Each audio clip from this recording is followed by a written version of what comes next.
it's Lauren from Everyday Organize in Kansas City coming at you today from my pantry. And we are going to talk about the recent makeover that my pantry overtook and how we did it and why we organize things in different categories. So I want to show you around. First of all, this area over here is all beautiful large wooden bins from Container Store. You guys, I ordered these during the quarantine and I did the wait for them so that I could get exactly what I wanted. They were so popular, they booked out for months. But they are back in stock now and shipping quickly, so yay for you. The purpose of these bins was actually to make it easier for my family to get the snacks that they need, to see what we have, so that they aren't constantly asking me, and to very easily see where to put the things back. So I organized it by category. So we've got down here applesauces and things, granola bars, dried fruit. Over here, this is what I call our breakfast container. Anything our kids would need: oatmeal, peanut butter, raisins, honey. It's all in this one bin, and they grab it almost every morning and bring it out. Over here, chips for school lunches, already prepackaged, veggie sticks for snacks in the backpack, different nuts in prepackaged form, so it's easy to grab. Anybody in our house can do it. Skinny Pop, and then also our poppable popcorn that we do sometimes for movie nights. And then up top, I use these top two bins for our adult snacks more so. So that's why they're up high. So I was thinking my kids are younger, they're 9 and 5. So their things are lower, adult things are higher. It also keeps them out of our adult things, right?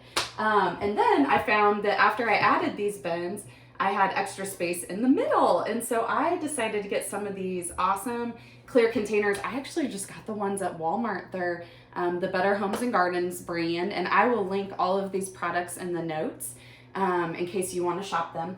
But I got a few different sizes, and the purpose of these are just to make more room for snack storage. And I use them mostly for things like this that you get in a box. I don't get the prepackaged snackable sizes. I just get the box, and then it fits exactly in here, one box of these little guys.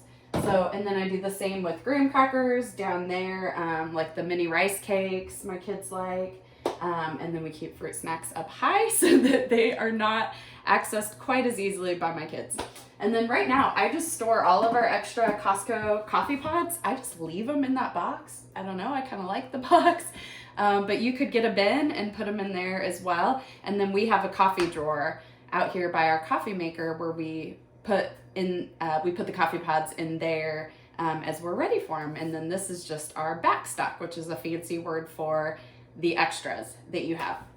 So over here are things that I didn't want to be so visible. They're not as pretty to look at. They're not things my kids need to get into as often.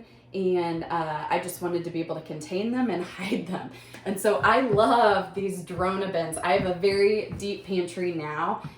We moved here 3 years ago and came from a cute little old home that had a very small kitchen and a teeny tiny pantry. So we never would have been able to fit bins like this. We didn't have bins at all because it was so small. So when we moved into this house, we were a little bit overwhelmed with the space. We loved it. But one day my husband came up to me and said, "I'm a little overwhelmed with all of the things in the pantry." So we were overdoing it with our Costco buying, and we just had so much stuff and none of it was really contained. So this is our way of containing our long wall so that when we have the open containers on this wall, it's not so overwhelming. So over here we have a few things on the bottom that are like pretzels, chips, like our pancake mixes for breakfast. So I have those labeled accordingly, and so the kids can still get into those lower ones super easily. We didn't put anything on the floor, and I love that because... So in here we have this area is like all of our baking back stock. So we keep most of our baking in these little jars that I actually got at IKEA, and I made these labels, and I might link those as well. I don't have them in printable form right now, but maybe I will. But I have one of these for each of our baking things, and then And then the back stock goes in the black one. So I just roll up the whatever the brown sugar came in, and I stick it in a Ziploc baggie, and then I stick it in there. And so when that runs out, I always have my extras in here, and then I know if they're not in there, it's time to shop, right? And then miscellaneous baking, just all the little things for cooking. This bin is our sweets, like all the kids' treats and stuff that we don't eat all the time.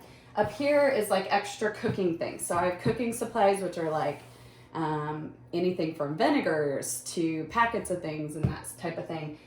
These are condiment extras. So anytime we find that we're out of ketchup or mustard or mayonnaise, whatever, we always look in here because usually I have one extra of each thing. And then when we move it over to the fridge, I add it back to my grocery list so that we always have an extra of the things we use a lot. And then this is boxed dinner. So anything from mac and cheese to spaghetti noodles and sauce, like anything that we do for quick dinners that we just keep like one extra on hand at all times. Up here is our snack back stock. So that's everything over here, snack-wise. We keep the extras because I shop at Costco. So we keep the extras in here, and I have them organized by type. So it's super easy. You might wonder about these. I didn't even mention that. Like, how do you keep it looking pretty? My kids do a pretty good job, actually.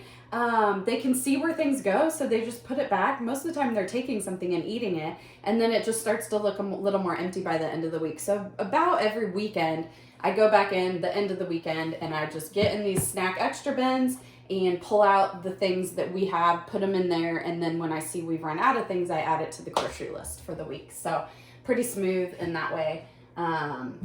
We keep like our spirits and that wine and that kind of thing in here. And then up top we have an entire row, which is awesome. I had never really used that space very well before, but I decided to use it now because I think it's better to use vertical space than to use your floor space. I think if your floors have things on them, it can make your pantry feel more crowded. So I like to put them up top versus on bottom if you have the option.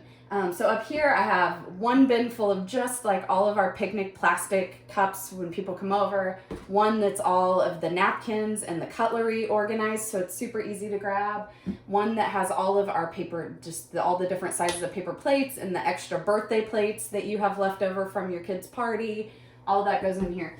And here are drink mixes. So we have like a mix for lemonade, we have a mix for Crystal Light, we have a hot cocoa mix, all the little containers.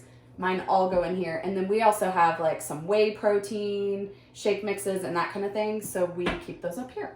And then I have one that's for party supplies. So I don't know about you guys, but birthdays sneak up on me. And so I've gotten to a point where I just keep supplies through the years. So like the little happy birthday headband and candles and a little banner that says happy birthday and extras of the little things you blow on or the pretty colored straws with the polka dots. I keep all of those up there so that anytime a birthday comes, I've got a bunch of supplies left over that I can always grab. Corners of pantries, I love to use turntables because it's not usable space back there unless you can turn something around to grab what you need. And so I have one up here that's all of my oils, like the olive oil, avocado oil, red wine vinegar, all of those are on my fancy little turntable here, you can see. And then on this row, I actually have two. I have one for all of my canned goods. You can see it spinning, which we don't use a ton. And then I have another one kind of tucked in here, which is additional canned goods, tuna, black olives, that kind of thing.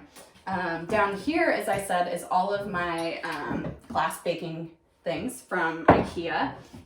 And then down low, we contain all of our cereal now. You can see we're almost out. But the nice thing is I can see that we're almost out. So I know it's probably time to put this on my grocery list for the week, as opposed to wondering if the box is empty and it sits there ours used to sit there for 3 weeks before we realized it was basically empty and that's why nobody was eating it. So we do that. This is also so much easier for kids to like pour. They have really nice ones at Container Store. We bought these a while back. They're the Better Homes and Gardens version from Walmart that are actually part of this collection. So I kind of like it because all of ours match, which is great. So we have two of those. And then we have one more turntable down there that's like our extras of, you know how you have to get 3 different kinds of oatmeal for different cookies? You have old fashioned, you have quick oats, and then you have, I don't know, and then steel cut oats, I think. So I always have a few different versions, and I keep the extras down there, and I just keep in here the minute ones that we use for breakfast all the time. So anyways, that is my pantry. Thanks for joining me. I'm going to link all of these products in case you want to use some of these to help organize your pantry at home. We'll see ya.